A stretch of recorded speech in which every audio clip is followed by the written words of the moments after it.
Para po sa mga taong naghingi ng update sa mga anak ni Lola Sita na sina Ricky at Ruding, ito po si Ricky. Sa edad na 44 years old, meron po siyang mental health issue na tinatawag na schizophrenia.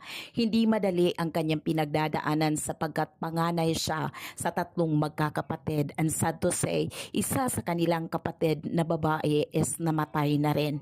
At ang isa niyang kapatid na lalaki ay katulad din ng sitwasyon na meron siya.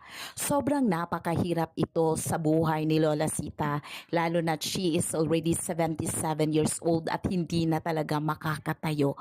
Meron pa siyang sakit or karamdaman sa kanyang ari. Hindi madali ang pinagdadaanan ni Lola Sita. Pero bilang isang ina, hindi niya yun inalintana. Hindi niya inalintana ang anumang pagod, ang anumang sacrifices para ipataguyod talaga ang dalawa niyang anak. At sa awa ng Diyos sa makikita natin na